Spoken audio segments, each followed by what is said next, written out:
Before the slap echoed through that federal courtroom, before the cameras captured 3 seconds that shook an entire nation, before a black woman stood unbroken in the face of uniformed rage, there was silence. A silence built from generations of bruised faces and broken families. A silence heavy with the voices of people America never listened to. A silence that whispered a truth many are still terrified to confront. Sometimes the most dangerous place for a black woman to stand is in the way of a man who believes she has no right to speak. And on that day, in Courtroom 6A, that silence shattered. Imagine presenting evidence, calmly, professionally, courageously, only to be told you don't belong.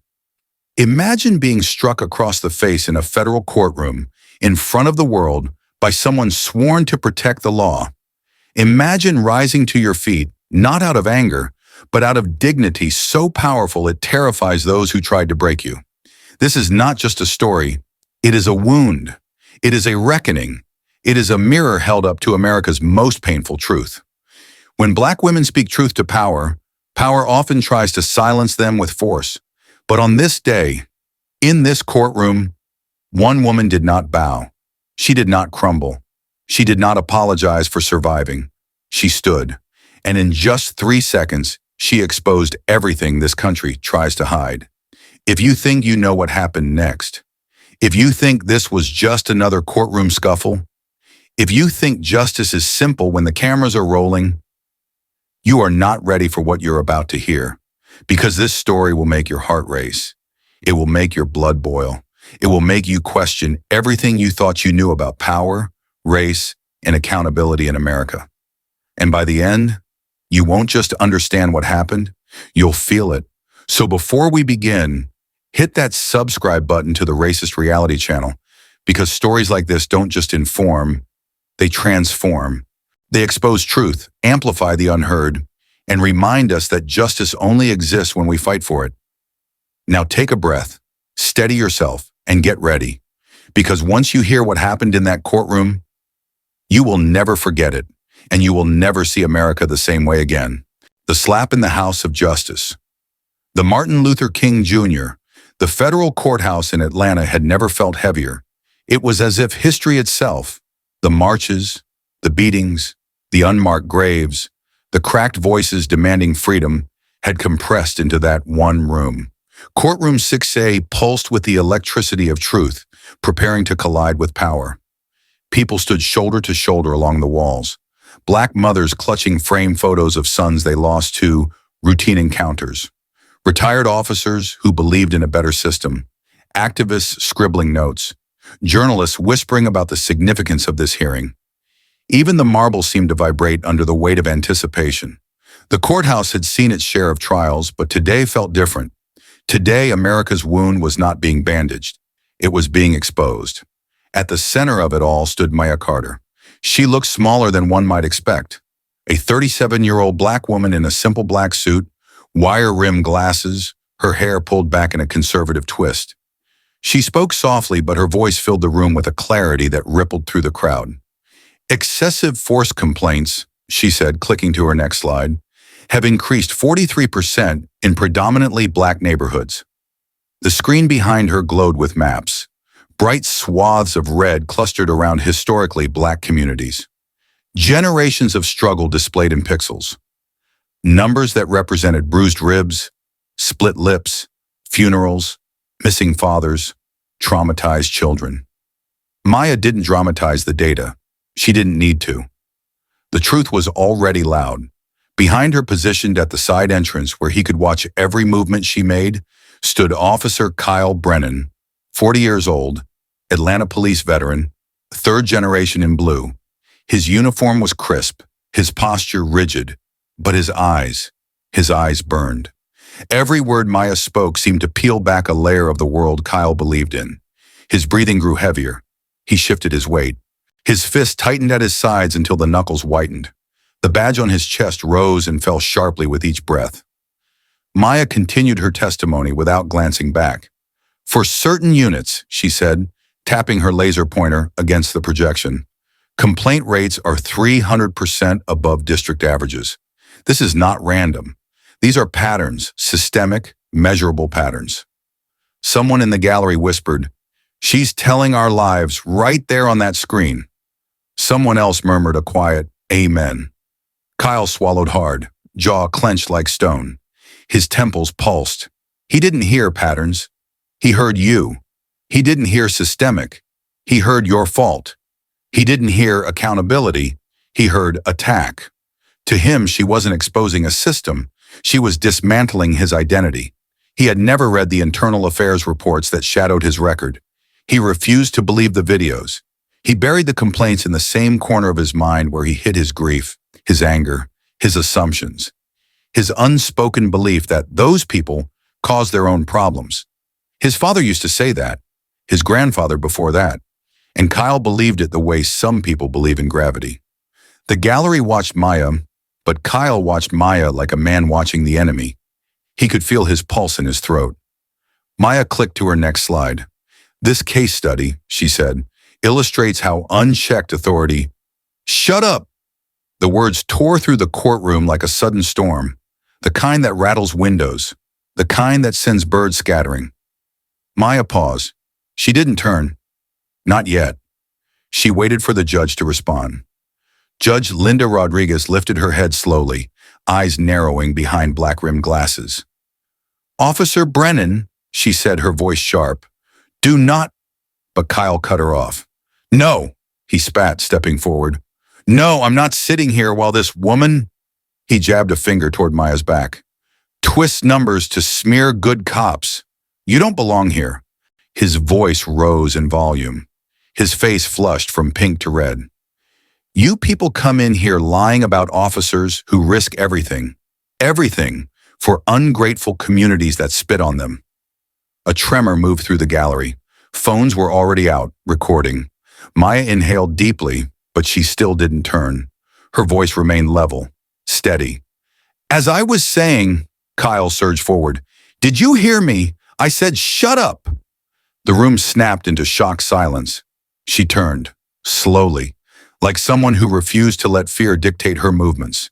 Her eyes met his, not with challenge, not with rage, but with the chilling calm of someone who had stared at death before and refused to blink. It was the kind of calm that steals power from a man like Kyle. The kind of calm that says, "I am not afraid of you." Judge Rodriguez slammed her gavel. "Officer Brennan, return to your post now. We're just supposed to sit here while she calls us racist? While she destroys families?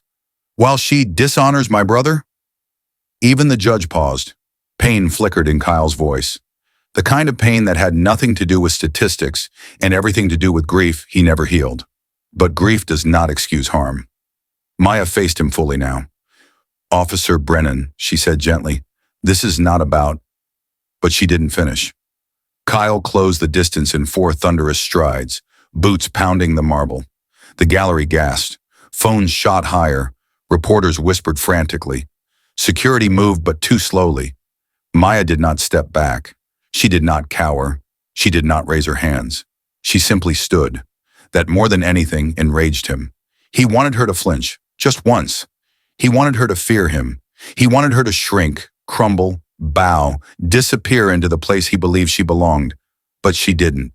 "Officer Brennan," Judge Rodriguez began. Too late. Kyle lifted his hand high. The slap cracked across Maya's face with a sound that ricocheted off the marble like a gunshot. Her head snapped sideways, hair whipping from the momentum. Her glasses flew off and bounced across the floor, spinning to a stop inches from a reporter's shoe. A woman in the gallery cried out. Someone yelled, "Oh my God!" Another whispered, "Lord, please, not again." Time froze. For a moment, even Kyle seemed stunned by the violence he had unleashed. And then he leaned in, breath thick with rage and something darker, something inherited. "Know your place," he hissed. Maya's cheek burned, a sharp white-hot sting. But the deeper pain wasn't physical. It was ancient. It was the pain of every black woman who had been told to sit down, be quiet, be grateful, be less. It was the pain of a country that had built entire systems around silencing voices like hers. She brought her hand to her cheek. Her fingers trembled, for the briefest moment, a single heartbeat of vulnerability. But then she steadied, She bent to retrieve her glasses, and the room watched as something shifted inside her. Her posture changed first. Her shoulders squared, not defensively, but intentionally. Her spine straightened. Her chin lifted. Her stance widened just slightly, planting her feet like roots into the marble floor. It was subtle, but it was unmistakable. This was no longer the calm congresswoman. This was the Marine. The woman who had carried wounded soldiers out of burning buildings. The woman who had survived ambushes and interrogation drills. The woman who had sworn that no one, not foreign enemy, not domestic power, not prejudice, would ever break her integrity again. She put her glasses back on. When she looked at Kyle, her eyes were no longer soft and academic. They were cold, precise, focused. Kyle's expression flickered. Just a flicker. But it was enough. He recognized the shift. He recognized the stance. He had seen it once in a training video, right before an instructor took down a man twice her size. Kyle raised his hand again, and in that split second, before the next blow, before the fall, before the viral storm that would engulf the entire nation, something in the room held its breath. The air tasted like fear and inevitability. The gallery clung to the moment, not knowing whether they were witnessing the fall of a man, the rise of a woman, or the unmasking of a system. And Maya Carter, bruised but unbroken, drew one quiet breath. The kind of breath people take before changing the world. Two histories on a collision course. For a moment after the slap, the courtroom remained frozen, caught between past and present, between what America promises and what America too often delivers. The silence was haunted, electric, suffocating. It was the kind of silence that comes when an old wound has been ripped open in front of the entire world. But this moment, this violent intersection of two lives, had roots. Long, tangled roots stretching backwards through time, through families, through battles fought and battles avoided, through decades of grief that neither Maya nor Kyle had chosen, but were forced to inherit nonetheless. This wasn't just about a slap. This was the collision of two histories, two Americas, bound to meet in this courthouse, in this moment, with the force of inevitability. Maya Carter, born from struggle, molded by service. Long before she stood in that courtroom, before she wore the title Congresswoman Maya Carter, before she became a symbol of courage to those who had long been silenced, she was a girl growing up in Southwest Atlanta, in a neighborhood where the sky always seemed too heavy and the sirens too frequent. Her father, Thomas Carter, had been a postal worker, steady, dependable, the kind of man who believed in small joys and hard work. Her mother, Nadine, was a school counselor who could talk a child down from a panic attack with the same ease she used to calm her own fears. They raised Maya to be observant, to be thoughtful, to never turn away from someone else's pain. But Maya grew up watching the world turn away from hers. She watched friends stopped and frisked simply for walking home from basketball practice. She watched a neighbor's son slammed onto a car hood because he fit the description. She watched Black parents whisper warnings to their children, warnings that white families never had to rehearse. Keep your hands visible. Don't talk back. Don't run. She watched fear become a family's daily ritual. The first time Maya saw a boy she knew get handcuffed, he was 10. 10. His crime? Running through a park with a stick that someone thought looked like a gun. Maya remembered the way the officer's hands tightened on him. She remembered his mother screaming. She remembered how the officer's face was blank, almost bored. She remembered thinking, how can someone hold so much power and so little empathy at the same time? That question would haunt her for decades. The Marines at 18, Maya enlisted in the Marine Corps. Not to escape Atlanta, but to understand it. She wanted discipline, purpose, and the means to serve something bigger than herself. She was small, underestimated, often dismissed, but she was relentless. And the Corps rewarded her grit with responsibility. On her second deployment, during a nighttime convoy ambush overseas, she saved 2 Marines by dragging them behind cover under enemy fire. She remembered the heat of the bullets cutting through the sand. She remembered the weight of their bodies across her back. She remembered choosing courage, Not because she felt brave, but because people she loved needed her to be. She earned a Bronze Star for that night. But medals never mattered to Maya. What mattered were the faces of the people she saved and the ghosts of the ones she couldn't. The return home. When she came back to Atlanta, she expected to feel safe. She didn't. Even in her Marine uniform, she watched officers clutch their belts when she walked by. She saw store owners follow her through aisles. She saw white women pull their purses closer. She realized her service didn't protect her from the prejudice she was born into, and so she decided to fight. Not with weapons, but with policy, truth, and unshakable composure. That path led her, eventually, to the U.S. Congress. But titles didn't change her. She never forgot the communities that shaped her. She never forgot the sound of that 10-year-old boy crying in the back of a police car. And she never forgot that justice in America often comes with an asterisk, especially if your skin is brown. Her entire life had prepared her to stand at that podium. Her entire life had prepared her to face a man like Kyle Brennan. But she had no way of knowing how deeply his own history had shaped him too. Kyle Brennan. The making of a badge-first identity. Kyle Brennan had been raised on stories of sacrifice, honor, and blue line loyalty. His grandfather, Frank Brennan, had been a beat cop in the 1960s, an era of civil rights marches, sit-ins, and fire hoses. Frank never talked about the racism of the time, only about the riots and the troublemakers. In Kyle's childhood retellings, those stories became myths of heroism, not warnings about systemic failure. His father, Michael Brennan, joined the force too, rising to detective. In 1995, he took a bullet during a drug bust gone wrong. Kyle was 10.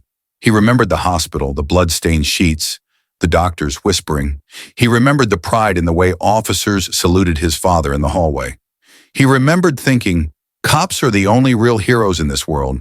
That thought grew into something unshakable. Kyle joined the force at 22. For years, he believed he was doing good. He believed the uniform made him righteous. He believed that if a person got hurt under his hand, they probably deserved it. He believed the system protected him because he was one of the good ones. Then his younger brother Eric, also a police officer, was killed during a traffic stop gone wrong. Kyle never recovered. He didn't go to therapy. He didn't process the grief. He swallowed it, buried it, let it fester. He hardened. He stopped seeing nuance.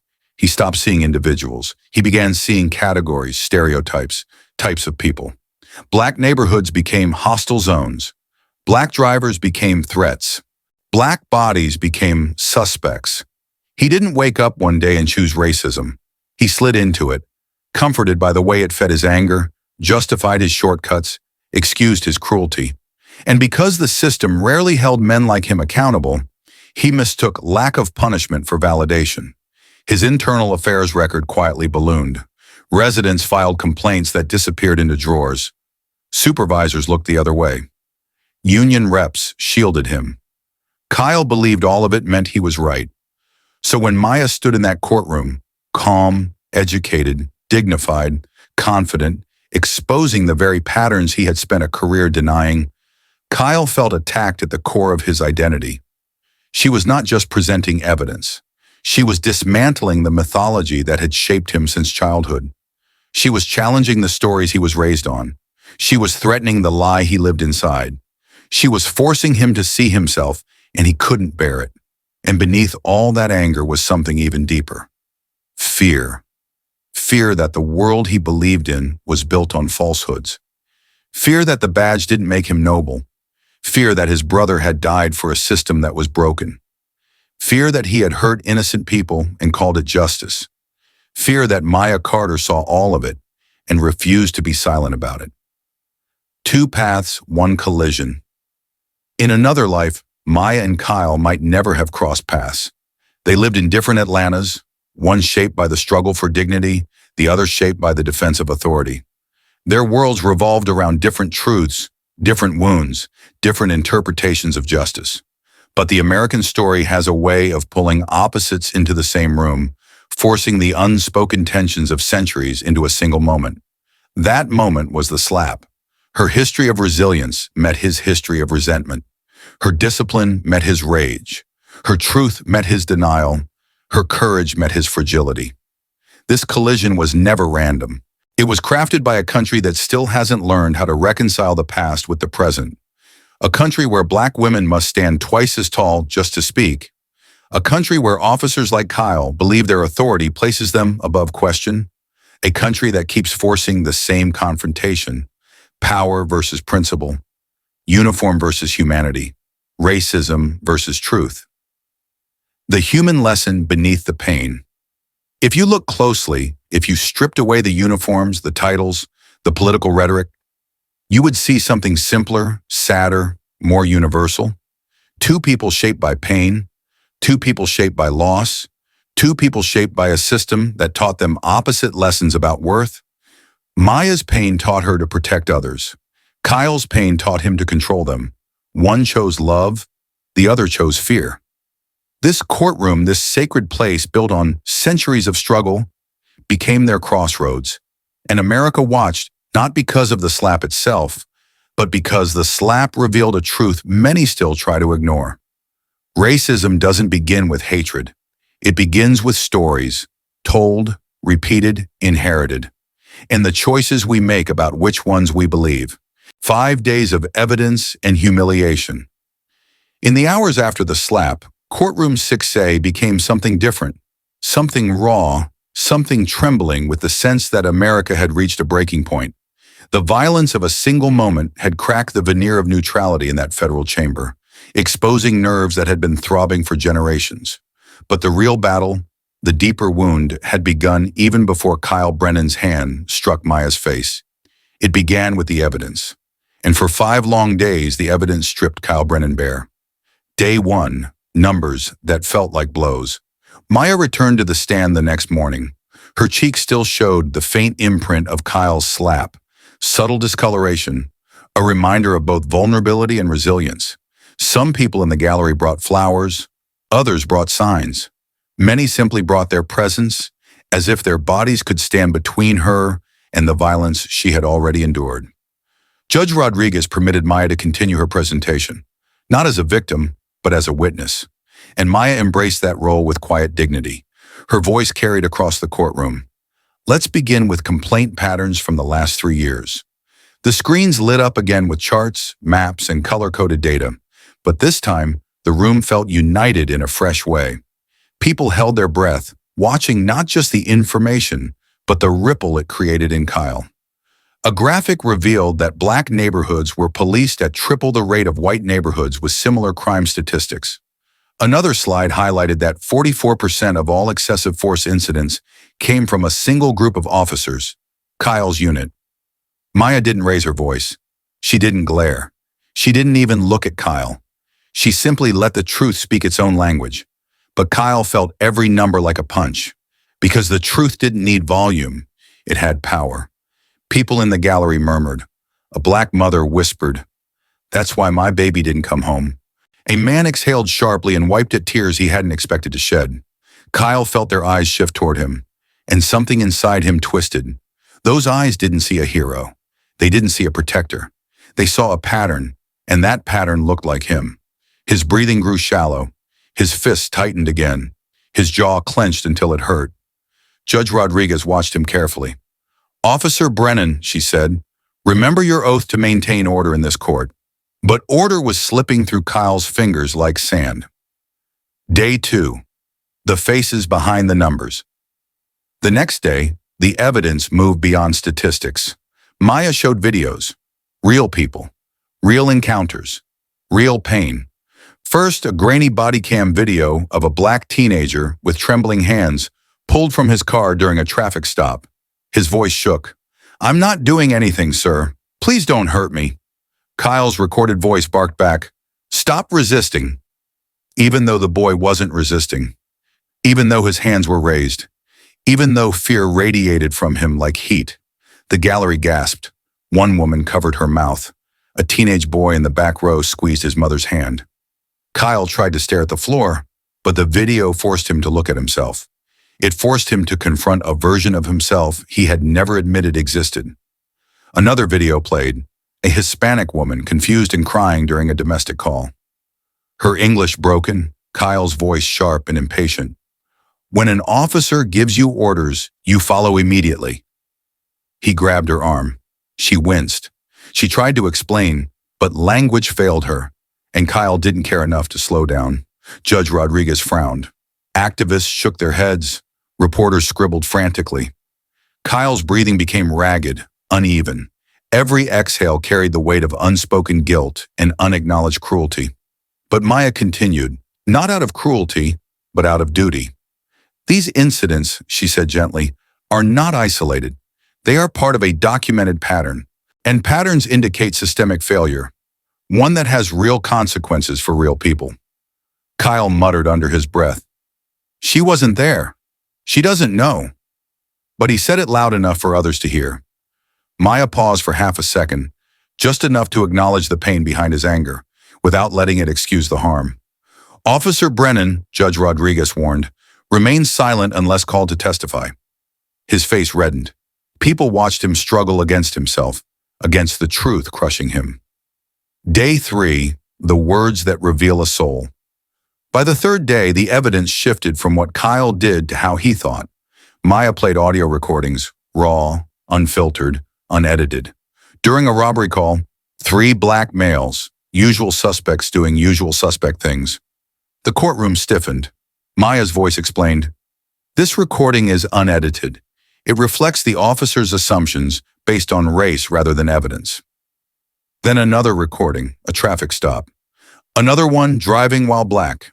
"Let's see what we can find." Kyle visibly trembled. He had never expected his words, his casual comments, his moments of moral laziness to be played in a federal courtroom. He had never expected the world to hear him like this. Maya didn't gloat. She didn't judge him with her tone. She permitted the truth to create its own echo.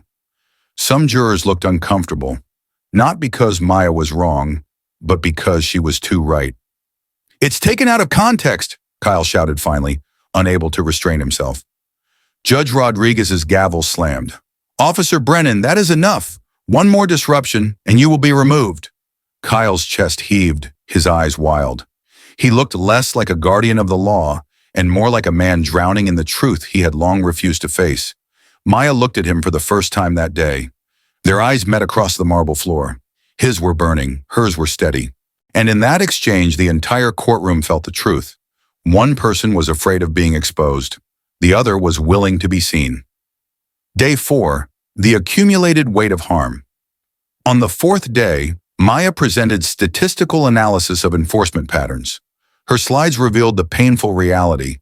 Kyle's unit targeted minority neighborhoods at 304% above demographic justification. Traffic stops weren't random. Arrests weren't proportional. Force wasn't evenly applied. Kyle erupted. "That's because that's where the crime is." Judge Rodriguez slammed her gavel again, harder this time. "Officer Brennan, you are out of order." "She's twisting the numbers. She's biased. She's got an agenda." Security moved toward him, but Kyle raised both hands in exaggerated surrender. "I'll control myself," he pleaded. Just let me stay." The judge eyed him, reluctantly allowing it. This, right here, was the heartbreak of policing in America. The officers most resistant to accountability were often the ones who needed it most. But the evidence wasn't finished, not even close. Day 5, the moment that shattered illusions. Everyone in the courtroom sensed a shift on the 5th day. Even the air felt heavier, as if it too understood what was about to happen. This was the day Maya revealed the most damning piece of evidence. She clicked to her final slide. "Exhibit 24, she announced softly, documents a fabricated drug arrest." Kyle's face drained of color. The video began. A black father sits calmly in his car. His 3-year-old daughter sits in the back, humming. He follows every instruction perfectly. "License and registration," Kyle's recorded voice demands. "Yes, sir," reaching into my glove compartment now. He moves slowly, carefully, but when Kyle circles around to the passenger side, the camera catches everything. Kyle reaches into his pocket, pulls out a small baggie, drops it onto the seat. Kyle's voice on the recording, "What's this?" The man is stunned, terrified. "Officer, I don't know what that is." Kyle doesn't care. His daughter begins to cry in the back seat, her little voice quivering. Daddy? Daddy? Kyle's voice hardens. Step out of the vehicle. You're under arrest for possession. In the courtroom, someone whispered, Dear God. Another covered their face with their hands. One reporter lowered his camera, overwhelmed. The man in that video had spent 18 months in prison because of Kyle Brennan. He lost his job, he lost his home, he lost custody of his daughter, all because Kyle needed another arrest for his statistics. And for the first time, people in the courtroom didn't just see Kyle's actions. They saw his consequences, the human wreckage, the devastation, the destruction of a family. Maya ended the exhibit quietly. These 17 incidents collectively represent a pattern of constitutional violations. Kyle's hands shook. His breath came in ragged bursts. His world, everything he thought he was, came crashing down. And still, he stared at Maya as if she had done something to him. As if exposing harm was equal to causing it. As if truth itself was the enemy. The lesson beneath the 5 days. During those 5 days, America watched something familiar. The truth resisted by those who refused accountability. The courage of those who dared expose it. The tension between old power and new voices. The pain of communities who had been silenced for too long. And woven beneath it all was a simple lesson.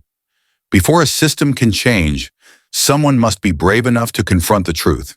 Before a person can grow, they must be willing to face what they have done. Before America can heal, it must stop denying the wounds it keeps reopening. Kyle Brennan refused to look inward. Maya Carter refused to look away. And these two forces, denial and truth, were about to collide again, harder this time, in a moment the world would never forget. The night before the explosion, night settled over Atlanta like a bruise. Dark, quiet, tender to the touch.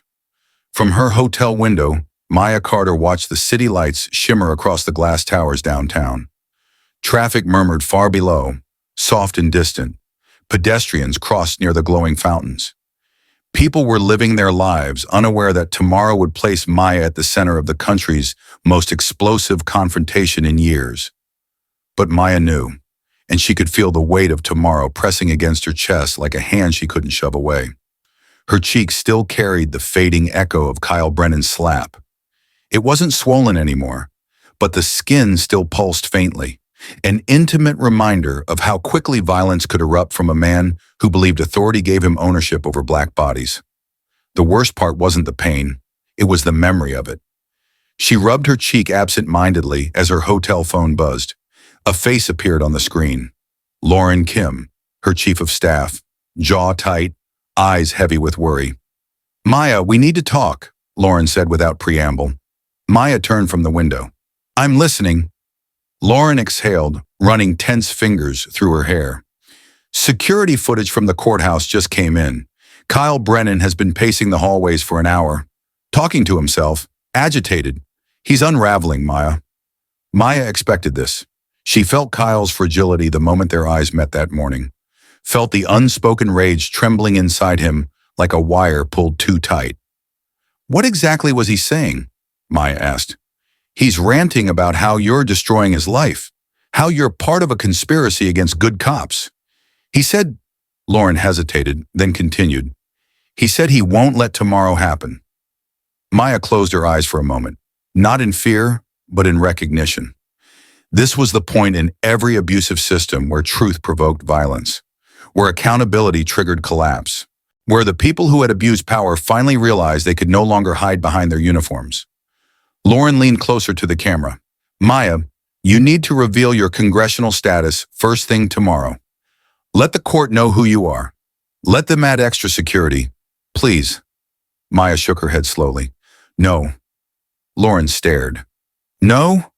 "Maya, he slapped you in open court, in front of a judge, in front of cameras. He could do worse tomorrow." "I know." "Then why?" "Because he doesn't know who I am," Maya said quietly. "Not in the official sense." Lauren frowned. "Explain." "When he hit me, he didn't see a congresswoman," Maya said. "He saw another black woman challenging his authority. He reacted to the evidence, to the truth, not to my position." "But Maya," That's exactly why the evidence matters, Maya continued softly. If he had known my identity, he might have held back. He might have controlled himself.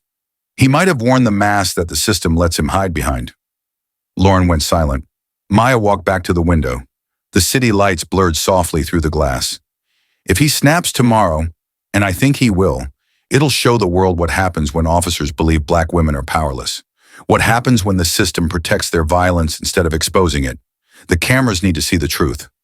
That's what scares me, Lauren whispered. Maya's voice softened. I know. They both went quiet for a moment. Then Lauren said, at least increase security around you. Please, Maya.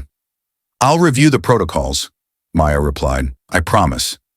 Reluctantly, Lauren nodded. Okay, but Maya, I know you're strong. I know you can handle yourself. But he's dangerous. Don't underestimate him. Maya offered a faint smile.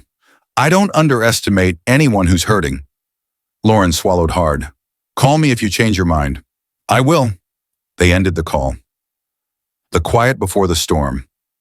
The room felt too still once the screen went dark, a stillness that carried both serenity and apprehension.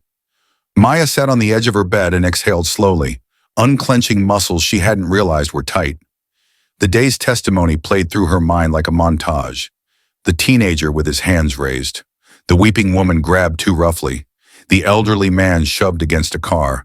The father whose daughter watched him taken away because Kyle needed another arrest. Maya's chest tightened. These were not numbers. These were not slides. These were human beings whose lives had been shattered by a system that had promised to protect them. She pressed her fingertips to her forehead. This wasn't just about Kyle Brennan. It was about all the officers who never faced consequences, all the judges who dismissed patterns, all the prosecutors who chose loyalty over truth, all the families who buried sons and daughters because someone wearing a badge decided their lives were worth less. Maya inhaled deeply. Her military training taught her to recognize threat behavior patterns, and Kyle had shown every sign of impending breakdown. Pacing, erratic speech, fixation on her, escalation under pressure. She knew tomorrow would be dangerous. Part of her wanted to be afraid, but fear to Maya had always been a companion, not a master. Fear told her when to pay attention, when to stay sharp, when to protect herself and others. She wasn't fearless. She was prepared. Her laptop chimed. A new message. Alana. Her daughter's name alone brought warmth to Maya's eyes. She opened the message. Mom, I saw the news. The slap. Please be careful tomorrow. Please. Maya swallowed past the tightness in her throat. Alana was 16, old enough to understand the world's dangers, but young enough to believe mothers were invincible. Maya typed, I'm okay, sweetheart. Mom knows how to handle bullies. Focus on school and get some rest. She didn't mention Kyle's unraveling mind. She didn't mention the rising tension. She didn't mention the possibility of losing more than her reputation tomorrow. She couldn't burden her daughter with that. She closed the message. Reflection and resolve. Maya poured herself a glass of water and sat at the desk. Her laptop screen glowed softly as she reviewed the security protocols for federal courtrooms. She studied every exit, every blind spot, every guard placement. Her military instincts mapped the terrain, assessed threats, predicted outcomes. If Kyle lunged again, she needed witnesses. If he escalated, she needed cameras. If he attacked, she needed the world to see. Not because she craved vindication, but because the truth deserved daylight. Maya Carter had fought in war zones. She had negotiated foreign conflicts. She had held dying soldiers, whispered comfort into trembling ears, and walked through rubble without breaking stride. But the hardest battles were not overseas. They were here, in America, in institutions that refused to admit their faults, in systems that demanded silence from the oppressed. Maya looked at her reflection in the window. You're not doing this for yourself, she whispered. You're doing this for everyone who can't fight back, for everyone who wasn't believed, for everyone who was buried without justice. She knew what tomorrow would mean, not just for her, for the country, for every black woman who had ever been told to sit down, for every family who had ever been forced to trust the system that failed them, for every officer who believed their badge made them untouchable, for every judge who had to choose between precedent and truth. For every journalist recording history, for every person watching from home who felt their throat tighten at the sight of injustice, tomorrow wasn't just a hearing. Tomorrow was a reckoning. Maya closed her laptop. She stood, smoothed her suit, and let herself breathe. Slow, steady, controlled. This wasn't the calm before a storm. This was the preparation before a historic shift. And deep down, even through the exhaustion and fear, Maya felt something powerful. Hope. Not the fragile kind that flickers with uncertainty. The sturdy kind that survives wars, loss, and centuries of oppression. The kind that says, there will be consequences. Truth will be witnessed. Change will come. Tomorrow the world would see what happens when a black woman refuses to break. Tomorrow Kyle Brennan would face himself, whether he wanted to or not. And tomorrow, in 3 unforgettable seconds, history would pivot. 3 seconds that shook America. The sun had barely risen over Atlanta when people began lining up outside the Martin Luther King Jr. federal courthouse. The air hummed with tension, reporters setting up tripods, activists raising signs, police officers standing stiff with unreadable faces. Word had spread across the city. Today would be decisive. Today, Maya Carter would present her concluding evidence. And today, the man who slapped her in open court, Officer Kyle Brennan, would be standing only feet away from her once again. Inside the courthouse, cameras were positioned at every angle, intentional, just as Maya had planned. Every network, every reporter, every witness. If anything happened today, the world would see it. In courtroom 6A, not a single seat remained empty. Even people standing along the walls seemed to hold their breath as the judge entered. Judge Rodriguez cleared her throat, her face steady but eyes shadowed by worry. "Ms. Carter," she said, "you may proceed." Maya rose from her seat. She wore the same black suit, the same wire-rimmed glasses, but something about her presence felt larger today.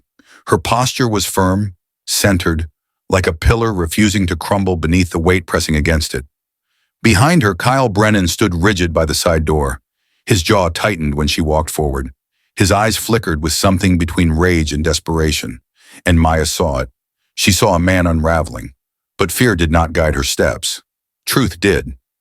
She approached the podium, lifted her folder, and adjusted the microphone. "Your Honor," she began, "today I present a comprehensive analysis demonstrating systemic patterns of misconduct that demand immediate intervention." Her calm voice carried across the room, slicing through the tension with precision. The first slide lit up behind her, a color-coded map of Atlanta glowing red in majority black districts where enforcement far exceeded population distribution. "This analysis," Maya continued, "reveals that Officer Brennan's unit conducted traffic stops in minority neighborhoods at rates exceeding 340% of demographic justification." Murmurs swept through the crowd. Cameras zoomed in. Kyle stiffened. "That's not hunting," he snapped suddenly, unable to restrain himself. "That's responding to crime." Judge Rodriguez slammed her gavel. "Officer Brennan, final warning." Kyle swallowed hard, but the fury behind his eyes only grew. Maya did not even glance at him. She clicked to the next slide. "A conviction rate of 34%, she said, compared to a department average of 67%, indicates arrests based not on evidence, but on bias." Kyle muttered curses under his breath. Several people flinched at the venom in his tone. Then came the video compilation, Exhibit 23. Clip after clip showed Kyle escalating situations unnecessarily, shouting, grabbing, yanking, shoving, intimidating. Every victim belonged to a minority group. Every moment documented a pattern too consistent to ignore. In one clip, he pulled an elderly black man out of a car for a broken taillight, ignoring the man's trembling explanation that his arthritis made it hard to move quickly. "Sir," the old man said, voice quivering, "my joints." "I don't want to hear excuses," Kyle shouted, shoving him against the vehicle. The courtroom erupted in gas. One woman wiped tears from her cheeks. A man clenched his fists in silent rage. Even some officers shifted uncomfortably. Kyle stood there, jaw clenched, nostrils flaring. He looked humiliated. He looked furious. He looked dangerous. But Maya continued, her voice steady. "These are not isolated events," she said. "They reflect a pattern of escalation rooted in bias." "Lies!" Kyle roared. It was no longer an outburst. It was a rupture. Judge Rodriguez slammed the gavel again. Officer Brennan, you are moments away from being removed from this courtroom. But Kyle didn't hear her. His eyes were locked on Maya, and Maya could feel the shift in the room, a subtle but terrifying change in the air pressure, like the moment before lightning strikes. She clicked to her final evidence. Exhibit 24, she announced softly. The screen lit up with body cam footage. Everyone recognized it. The fabricated drug arrest. Kyle's nuclear case. The room fell silent, so silent that people could hear the man's daughter whimpering in the background as her father was wrongfully arrested. The video played again. The calm father. The little girl in the back seat. Kyle reaching into his pocket. The baggie of white powder dropped onto the passenger seat. The daughter crying, "Daddy?" The father pleading, "Officer, I don't know what that is." Kyle's recorded voice, "Step out of the vehicle. You're under arrest." The screen froze on the moment Kyle planted the evidence. Judge Rodriguez inhaled sharply. Reporters leaned forward. The gallery erupted in shocked murmurs. And Kyle Brennan felt his world collapse. Not metaphorically. Literally. He staggered. His breath came in ragged bursts. His hands trembled violently. His vision blurred. Because this wasn't just a bad moment. This was the exposure of everything he had built his identity on. He thought the badge made him noble. He thought fear made him respected. He thought authority made him untouchable. And Maya Carter, this black woman he had dismissed, demeaned, and struck, had dismantled his entire facade in 5 days. Maya ended the slide. She closed the folder gently. Her voice remained soft, unwavering. These incidents reflect not only a failure of individual conduct, she said, but a systemic failure that endangers entire communities. Kyle's breath hitched. His radio crackled. "Brennan, maintain your position. Do not engage." But he wasn't listening anymore. He couldn't. Maya Carter had shown the world the truth he refused to face. He saw his reputation dying, one slide at a time, one clip at a time, one fact at a time. He saw the world's judgment in every pair of eyes in that courtroom. And rage swallowed him whole. "You!" he bellowed. He stepped forward. Then another step. Another. 20 phones lifted instantly. News cameras swiveled. "You activists, come in here!" he roared, storming toward the podium. "With your statistics and your lies, destroying good men who risk their lives every day." Maya did not move. She didn't step back. She didn't shield herself. She didn't flinch. She simply breathed. Kyle charged forward, boots pounding the marble. "You've never walked a beat," he screamed. "You've never faced a gang member. You've never held a dying partner in your arms." He was inches away from her now. Maya calmly adjusted the microphone. "Pattern analysis indicates systematic targeting of minority—" "Shut up!" His hand flew toward her face. The slap cracked across the courtroom like a thunderclap. Again. Her head snapped sideways. Her glasses flew. The gallery gasped. Someone shouted, "Stop him!" But Maya didn't retreat. She didn't cry out. She didn't crumble. She bent down, retrieved her glasses, and stood. Her posture changed, subtle but unmistakable. Her shoulders squared. Her stance widened. Her eyes hardened. The Marine returned. Kyle raised his hand for a second blow. And then, 3 seconds. 3 seconds that would change the country. Second one. Maya caught his descending wrist with her left hand. Swift, precise, effortless. She stopped his swing midair. The force of his attempt collapsed in her grip. Kyle's eyes widened with confusion and fear. Someone in the gallery gasped. Second two.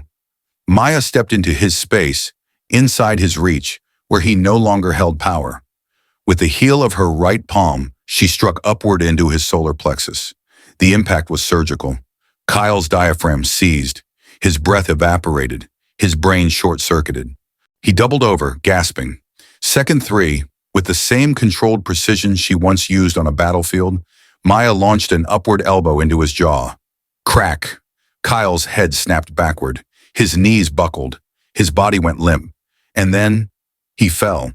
The 210-pound officer collapsed onto the marble floor with a sickening thud, unconscious. Phones captured every frame. Cameras froze his fall. The world held its breath. The courtroom erupted into chaos. Screams, cries, shouts, alarms.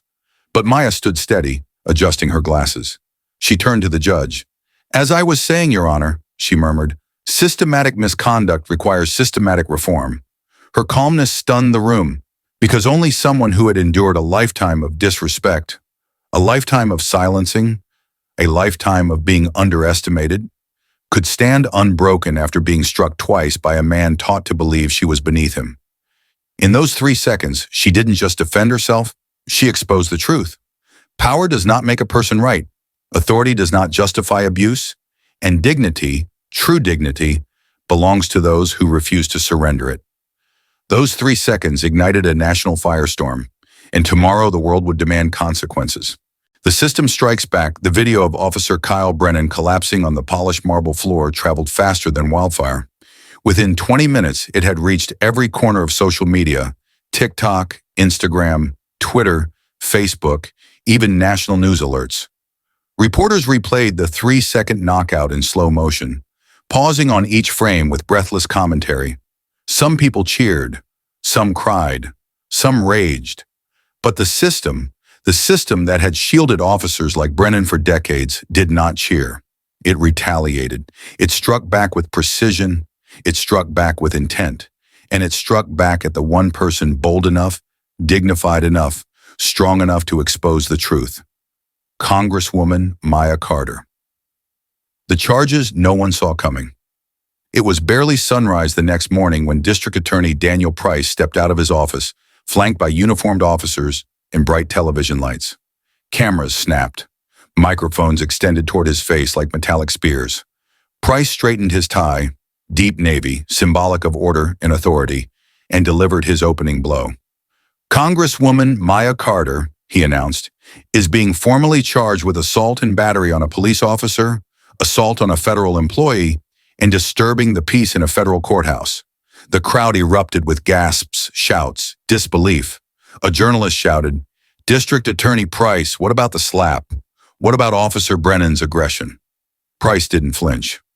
"We acknowledge an unfortunate incident occurred," he said, "but the evidence shows that Congresswoman Carter responded with force far exceeding what was necessary.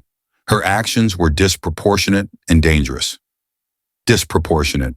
Dangerous. The words hung in the air like accusations made of iron, crafted to stick, to stain, to silence. Price continued speaking, weaving a narrative designed for impact. "What we witnessed," he said, "was not self-defense. It was aggression. It was violence. It was an elected official attacking a law enforcement officer simply trying to restore order." The reporters shouted questions, but Price had already turned back toward the courthouse, his statement delivered, his message clear. The system would not tolerate what Maya had done. Whether it was justice or not was irrelevant. The media stormed within hours. The media landscape fractured. Conservative networks ran headlines like, "Violent Congresswoman Assaults Officer." "Anti-police politician uses combat training against cop." "Is Maya Carter too dangerous for public office?" They played the video in slow motion, frame by frame, stopping right as Maya's elbow connected with Brennan's jaw. They described her Marine Corps background like a threat. They dissected her stance, her movements, her precision, calling it military-grade force. They never replayed the slap. They never showed Brennan's rage. They conveniently skipped the moment he snarled, "Know your place." They erased it entirely. Other networks tried to defend Maya. They showed the full footage. They interviewed legal experts who stressed the clear self-defense. They spoke to community members who called Maya a hero. But noise, when amplified, can drown out truth, and the noise was deafening. Brennan reinvents himself. Just 2 days after the courtroom assault, Officer Kyle Brennan appeared on national television. He wore a thick neck brace, a bandage above his eyebrow. His speech was slightly slow, his voice trembling in a way that mirrored actors rather than victims. He sat beside his attorney, his hands folded, his posture deliberately fragile. "Officer Brennan," the host said softly, "America saw you knocked unconscious by Congresswoman Carter. Can you tell us what happened?" Kyle inhaled shakily. I approached her," he said, voice quivering. To remind her to follow courtroom protocol, I placed a hand on her shoulder, gently, and then everything went black. He wiped a tear. I have children, he whispered. My son asked if I'm going to die, all because someone trained in combat forgot she wasn't on a battlefield. Millions watched. Some believed him. Many wanted to, because it is easier, more comfortable to believe that a police officer was the victim. It is harder to face the possibility that the victim was the black woman standing for truth. The police union president, Mark O'Reilly, stood beside Brennan in interviews. Officer Brennan is a symbol of the hostility officers face daily. First, they attack our budgets, then our morale, now our physical safety. The narrative was clear. They were painting Maya as the aggressor. They were building sympathy for Brennan. They were rewriting the story as the system has done 1,000 times before. Political fallout. Even those who had publicly supported Maya's police reform bill began quietly stepping away. Some issued carefully worded statements. We should let the legal process play out. Congresswoman Carter's conduct raises serious questions. We don't condone violence of any kind. Not a single one mentioned the slap. Not a single one mentioned the years of misconduct Maya exposed. Not a single one mentioned race. Supporters gathered outside Maya's district office, holding signs that read, "We stand with Maya. Self-defense is not a crime. Stop protecting abusive cops." But inside Washington, Maya's isolation grew. Her approval ratings dropped from 74% to 31% in 72 hours. Sponsors of her accountability bill vanished. Even allies warned her privately, "You're hurting the movement. You're too polarizing right now. We need to focus on unity." Unity, a word so often used to silence the oppressed. The decision to defend herself. Maya sat in her congressional office, the blinds drawn, the city glowing behind her, papers piled across her desk, legal motions, statements, requests for interviews, demands for resignation. Her chief of staff, Lauren Kim, paced the floor. "You cannot defend yourself," Lauren pleaded. "You need a legal team, a strong one. Dan Price is building an airtight narrative. He wants to bury you." Maya looked up calmly. "Lauren, if I let the system silence me now, what message does that send to every black woman who has been assaulted and then told to defend herself in court?" "But you could lose everything." "I could lose everything," Maya repeated softly. "But staying silent is another kind of loss, a deeper one." Lauren stopped pacing. "Maya, they want to put you in prison. And if I walk away from this fight," Maya said, "then every woman who defends herself becomes a suspect. Every survivor becomes the accused. Every predator becomes the victim." She lifted her chin. "I won't let that happen." Silence, heavy, loaded, brave. Lauren knew nothing she said would change Maya's mind. "Okay," she whispered, "then we fight." The suppressed evidence. As Maya began preparing her own defense, her legal research team uncovered documents that chilled even her. Internal Affairs had 47 misconduct complaints against Kyle Brennan. 12 of those complaints were sustained. Over $1.2 million in settlements had been paid to victims of his actions.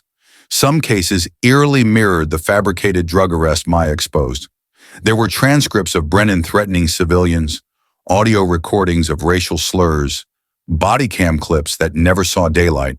But District Attorney Daniel Price, the same man who charged Maya, had tried to suppress these records. His official motion read, "Irrelevant to the incident in question." Irrelevant. To expose a corrupt officer's history, to understand a pattern of violence, to protect a black woman's right to defend herself? Irrelevant. Maya felt something hollow open in her chest. Not despair, not fear, but grief. Grief for every case that had never been captured on video. Grief for every person who didn't have a platform. Grief for a system more dedicated to protecting the uniform than the truth. But with that grief came fire. "This," she whispered, "is the real case." The system's favorite tactic. Reversal. As the trial date approached, the system executed its most predictable tactic. It reversed roles. Kyle Brennan, the aggressor, became the victim. Maya Carter, the victim, became the accused. It was a story as old as American policing. The officer's fear matters more than the civilian's pain. The officer's version of events is presumed correct. The black person's body is treated as a threat even when it absorbs violence. What happened to Maya, this flip of innocence and guilt, had happened to thousands before her. The difference was that her story was too public to bury. But the system still tried. It charged her. It vilified her. It humiliated her. It isolated her. Because that's what systems do when someone exposes their rot. They strike back. The human lesson behind the backlash. What happened to Maya is not just a political story. It is a human story. It is the story of every black woman who has been punished for standing up for herself. Of every survivor forced to justify their reaction rather than the abuse they endured. Of every truth teller whose courage is met with retaliation. Maya's pain was not just hers. It was shared. Across generations, across communities, across families who had buried loved ones because of systems that refused accountability. The lesson is simple and devastating. When a system is confronted with truth, it doesn't crumble quietly. It fights. It claws. It strikes back at those brave enough to challenge it. And yet, the world had already seen the truth. Millions had witnessed the slap. Millions had watched the knockout. Millions had recognized the pattern. And once truth is seen, it cannot be unseen. The system could strike back, but it could not erase what happened, because the world had watched a black woman stand. And soon in the trial to come, the world would watch her rise. The trial of a nation. The federal courthouse transformed into a battleground long before the trial began. For days, the streets surrounding it pulsed with chanting crowds. Two Americas divided by signs, slogans, and lived experience. On one side, justice for Maya. Self-defense is not a crime. Protect black women. On the other, back the blue. Carter must resign. Violence has consequences. Helicopters hovered overhead. News vans clogged every sidewalk. Protest drums shook the pavement. The entire nation was watching, not just a trial, but a confrontation between truth and a system desperate to bury it. Inside, Courtroom 7C buzzed with tension as jury selection began. 12 jurors, 12 souls tasked with deciding whether a black woman defending herself was a criminal or a survivor standing against corruption. The jury that emerged reflected America's complexity. 8 women, 4 men, 6 white, 4 black, 2 Hispanic, all silently evaluating a story bigger than themselves. District Attorney Daniel Price looked confident, sharply dressed, meticulous posture. A man who had built his reputation on winning high-profile cases and preserving the image of law and order. Maya Carter, by contrast, sat alone at the defense table. No team of lawyers, no consultants, no shield. Just her, a notebook, and the truth. Reporters whispered, "She's crazy to represent herself. She's bold. She's done for." But Maya didn't care about whispers. She cared about justice. Because this trial wasn't just about her. It was about what America believed was worthy of protection. Prosecution opening. The story they wanted the world to believe. Price approached the jury with rehearsed solemnity. "Ladies and gentlemen," he began, "this case is simple." He played the viral knockout video, frame by frame, slowed down, devoid of context. The courtroom speakers echoed Kyle Brennan's groan as he hit the marble. "This," Price pointed dramatically, "is not self-defense. This is aggression. This is a disproportionate force delivered by a woman trained in combat. A woman who could have stepped back. A woman who could have called for help. A woman who chose violence." He didn't mention the slap. He didn't mention the racial slur. He didn't mention the fabricated arrest or the 47 complaints. He sculpted a story without a spine, hoping no one would notice the missing bones. Congresswoman Carter, he concluded, is not on trial because of who she is, but because of what she did. But everyone knew that wasn't true. Maya sat quietly, hands folded, calm as a seasoned warrior awaiting her moment. Maya's opening, a voice that filled the room. When Price finished, the courtroom shifted its gaze to Maya. She rose slowly, deliberately. Her black suit seemed to absorb the silence around her. The scar from Kyle's slap had nearly faded. but the memory of it lived in the eyes of everyone watching. "Members of the jury," she began, voice steady, "I will show you exactly what happened in that courtroom. But more importantly, I will show you why it happened." She paused, letting her eyes meet each juror one by one. This case isn't about a single moment. It is about a system of unchecked power. It is about a man whose misconduct was ignored until it nearly cost me my life. It is about survival, not just mine, but the survival of truth. The judge watched her closely. Even Price's expression flickered with unease. Maya continued, "I used the minimum force necessary to stop an ongoing assault. I didn't attack Officer Brennan. I stopped him from attacking me." A murmur rippled through the gallery.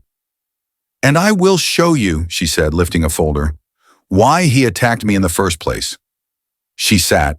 The room exhaled. The star witness, a stage for lies Price, called Kyle Brennan to the stand. Kyle approached slowly, wearing another neck brace, thicker than the last one he wore on TV, and walking with exaggerated stiffness. A hush fell across the room. When he raised his hand to take the oath, it trembled. "Officer Brennan," Price said sympathetically, "tell us what happened the day Congresswoman Carter assaulted you." Kyle inhaled shakily. "I was trying to restore order," he said, voice cracking. "She was disrupting the courtroom, agitated, yelling statistics meant to make officers look like monsters." Maya's eyes narrowed. "And then," Price prompted, "and then I touched her shoulder, gently, to guide her back, and she attacked me. It felt like being hit by a truck." Sympathy murmured across the courtroom. Cameras zoomed in on Kyle's trembling lip. He played his role expertly. "I thought I was going to die," Kyle whispered, looking at Maya like she was a serpent. "I saw darkness. I heard ringing. I woke up surrounded by paramedics." Maya watched silently, her expression unreadable. Price rested a hand on Kyle's shoulder. "Thank you, Officer Brennan. No further questions." The theatricality was obvious, but now it was Maya's turn. Maya cross-examines. The truth takes the stand. Maya stood lifting her folder. She approached Kyle with a calm that cut sharper than any blade. "Officer Brennan," she said softly, "you testified that you gently touched my shoulder." "Yes," Kyle answered. "Would you say this?" She pressed a button. "Looks gentle?" The video of the slap appeared on every screen. Slow motion, undeniable. The sound of impact echoing through the speakers. Gasps filled the courtroom. Camera angles can be misleading," Kyle stammered. "I understand," Maya said. "Let's correct the angle." She played the alternate angle, the one where his hand struck her with unmistakable force. Kyle's face flushed. "Now," Maya said, "you also testified that you acted calmly that day. Is that correct?" "Yes." Maya opened another file. "Officer Brennan, how many excessive force complaints have you received?" Price leapt to his feet. "Objection! Irrelevant!" Judge Rodriguez hesitated. Maya stepped forward. "Your Honor, I am establishing a pattern of conduct directly related to why Officer Brennan assaulted me." A long pause. Judge Rodriguez nodded. "Overruled. Answer the question." Kyle swallowed hard. "A few." Maya raised an eyebrow. 47, she corrected gently. 47 complaints in 15 years, including 12 that resulted in disciplinary findings. The courtroom shifted. Shock rippled through the jury. That's not unusual," Kyle stammered. "For an officer patrolling minority communities at triple the rate of his peers?" Maya pressed. Kyle stiffened. She hit the button again. Audio filled the room. "Another driving while black. Let's see what we can pin on this one." The jury froze. Kyle's face twisted in panic. That was taken out of context." "So you deny the next recording too?" Maya asked. She played another. 3 black males, usual suspects doing usual suspect things." The words echoed like ghosts of every racist assumption embedded in American policing. Kyle exploded. "You people always twist everything, always play the race card." The gallery gasped. "You got your position because of affirmative action," he shouted, "not because you earned it." Silence, heavy, terrible, unmasking. Even Price buried his face in his hands. Maya stood still as a statue. "Thank you, Officer Brennan," she said softly. "No further questions." Kyle slumped back, defeated. In that moment, the world saw his truth.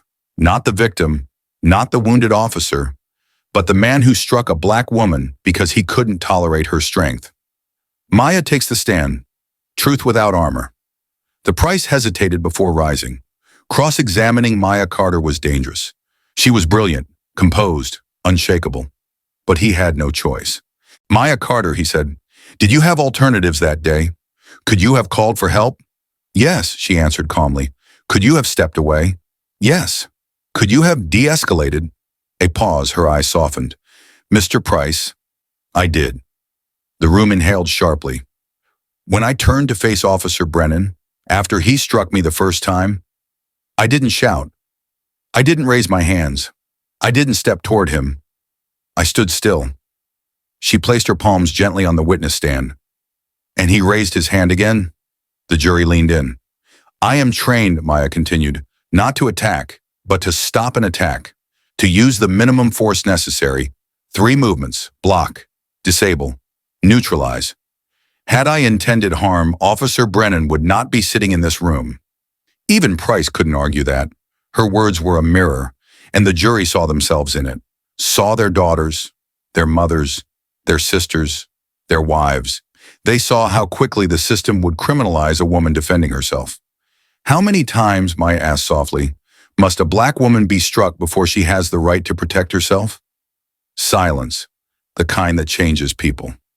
Closing arguments. What America Must Confront Price tried one last time. He framed Maya as dangerous, emotional, unrestrained. He warned the jury that excusing her would set a dangerous precedent. But the words rang hollow, because now the truth was alive in the room. Maya stood for her closing. "I want you to imagine," she said, "your daughter standing where I stood. Imagine she is slapped in front of the entire world. Imagine her being charged for surviving." Several jurors shifted, visibly pained. "This trial," she continued, "is not just about law. It is about human worth. It is about whether truth can survive in a system built to hide it. It is about whether a black woman has the right to live, to speak, to defend her own body." Her voice softened. "You decide today whether justice is blind or whether it simply looks away." The verdict: 4 hours and 17 minutes. The jury returned. The foreman stood. "On the charge of assault and battery," he said, voice steady, "we find the defendant not guilty." A heartbeat, then an eruption. Cheering, crying, shouting, applause. Maya didn't move. Her eyes shimmered, but she held her composure, because this victory was bigger than her. She had not just won a verdict. She had revealed the truth. She had forced America to choose, and the jury chose courage. From 3 seconds to a new America. The verdict shook America just as powerfully as the knockout itself. When Maya Carter stepped out onto the courthouse steps after being declared not guilty, a wave of sound surged toward her. A tidal roar of disbelief, pride, grief, and triumph.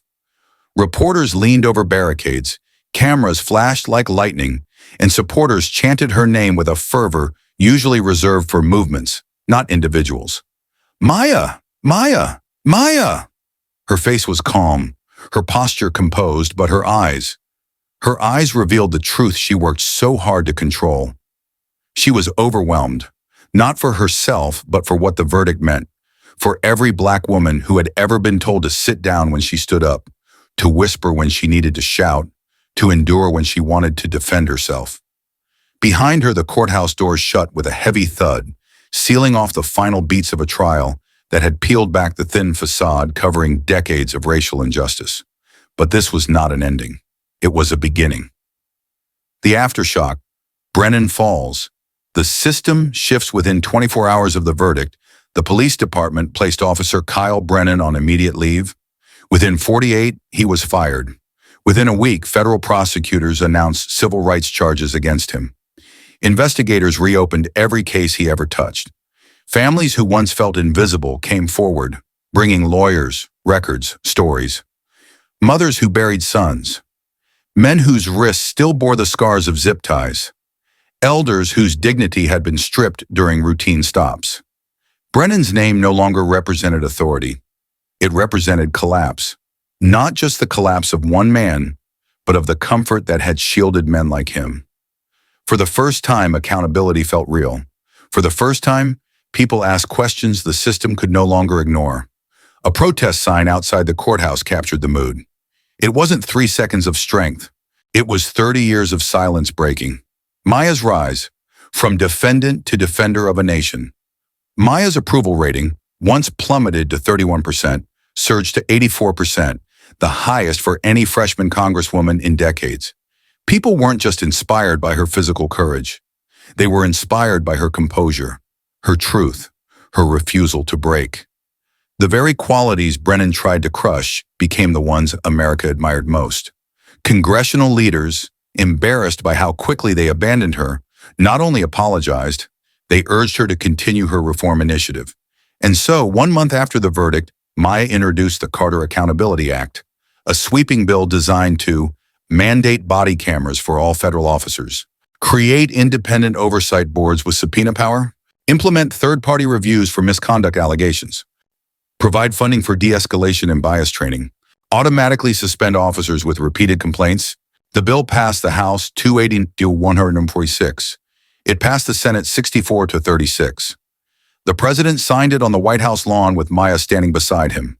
A young intern watching the ceremony whispered, "She changed the whole country with 3 seconds." But Maya knew better. This wasn't about 3 seconds. It was about the lifetime leading to those 3 seconds. It was about the women before her who endured, and the girls after her who deserved better. Her work was far from done. Global reverberation, Maya's story went international. Military academies studied her self-defense demonstration as an example of controlled neutralization. Police forces worldwide re-examined their misconduct protocols. International human rights organizations cited her case in conversations about gendered and racialized violence. The video of the knockout, viewed over 400 million times, became more than a viral clip. It became a symbol. In Tokyo, a police training instructor paused the footage and said, "This is what happens when power underestimates the person it harms." In London, a security officer said, "I check IDs properly now because of the Carter case." In Brazil, a women's self-defense academy put up posters that read, "Be precise, be calm, be Carter." And in classrooms across America, teachers used her trial to discuss race, justice, fear, and courage. It was no longer just a moment. It was a movement. Brennan behind bars, the fall of an untouchable. Kyle Brennan entered federal prison with his head down, not because he understood the harm he had inflicted, but because he finally felt the consequences. He was no longer called Officer Brennan. He was simply inmate Shopper 44782. Inside, he encountered something unexpected. His viral knockout played on the prison TVs more often than he liked. The other inmates had watched it hundreds of times. Some laughed, some ignored him. A few asked him, "Why'd you hit her first, man?" Kyle never answered. He often sat alone in the library, replaying the memory of that courtroom moment. Not the fall, not the knockout. The pause. The pause when Maya stood back up after he slapped her. The coal fire in her eyes. The calm that made him afraid for the first time in his career. For years, Kyle had justified everything. His force, his prejudices, his shortcuts. But in that pause, he saw something he'd never seen before. The truth that the person he attacked had more dignity than he had ever tried to claim for himself. People expected him to remain hateful. Most did. But prison forces reflection. One day, speaking to a prison counselor, Kyle confessed, "I thought I understood the world. I thought I was the good guy." He paused. "But she wasn't the threat. I was." Even then, he wasn't forgiven, but he finally understood why. Maya's legacy, the woman who refused to break. 2 years after the trial, Maya walked through the Capitol as chair of the House Subcommittee on Civil Rights. She carried herself with the same quiet dignity she had in that courtroom, except now the entire country recognized the strength behind it. Her daughter Alana, now a cadet at the National Security Academy, often visited Washington. Once, standing under the rotunda, she looked up at her mother and said, "I want to serve like you did. Not just the country, but the people. Maya smiled, touched beyond words. She had always fought for tomorrow's daughters, but seeing her own rise into leadership filled her with a pride that softened even her hardest memories. The nation transformed. Since Maya's trial, measurable change swept across the nation. Police misconduct complaints dropped significantly. Departments restructured oversight procedures. Wrongfully convicted individuals received retrials. Officers received proper identification training. Federal buildings implemented verify before confront protocols. Women's self-defense enrollment rose 400%. America was still flawed, still learning, still growing, but it had taken a step toward justice that could no longer be undone. And it was because one woman, one Black woman, refused to let the world define her place. The human lesson, a new vision for America. Standing at a podium during a national address, Maya summarized what millions already felt. America becomes stronger not when we hide from our truths, but when we face them with courage. We cannot heal what we refuse to acknowledge. We cannot grow if we rely on fear. We cannot thrive if we allow injustice to stand. Let us build a nation where dignity is not determined by race, where kindness holds more power than prejudice, and where every person, no matter who they are, can walk freely, safely, and proudly. Her words stirred the crowd. Some cried, some held hands, some stood tall. All listened, because she wasn't just speaking about her own journey, she was speaking about America. When the cameras stopped rolling, when the shouting faded, when the marble floors no longer echoed with chaos, one truth remained, shining brighter than the moment that shook the nation. Courage is not the absence of fear. Courage is choosing dignity in the face of hatred. Courage is standing when the world expects you to fall. What Maya Carter survived wasn't just an assault. It was a lifetime of stereotypes, dismissals, silencing, and danger. All crystallized into a single moment where she refused to break. And her strength reminds us of something America too often forgets. We rise higher when we rise together. We grow stronger when we protect one another. We become better when we choose love over fear and justice over silence. This story isn't about division. It's about possibility. It's about the America we can build if we choose empathy instead of suspicion, understanding instead of judgment, and humanity instead of hate. Imagine a country where Black women are believed and protected, where officers serve communities with humility and accountability, where justice doesn't depend on skin color, wealth, or power, where every child grows up safe, valued, and free. That America is possible, but only if we build it together. So as you leave this video, carry this lesson with you. When you see injustice, speak. When someone is hurting, reach. When the world feels divided, love harder. When anyone is underestimated, stand beside them. Because change doesn't start in courtrooms. It doesn't start in Congress. It starts with us. With the choices we make every single day to lift one another, protect one another, and believe in one another. If this story moved you, if it opened your eyes or touched your heart, if it reminded you of the kind of America you want to help build, then make sure you subscribe to the Racist Reality YouTube channel. This channel brings truth to the surface. It honors the unheard. It exposes injustice so we can transform it. And it tells stories that remind us who we are and who we must become. So hit that subscribe button, visit the channel, watch more videos, share them with people who need to see them, because together, with courage, compassion, and unity, we can build an America that finally lives up to its promise. An America where everyone is safe, where everyone is valued, where everyone belongs, and an America where no one, ever again, has to rise alone.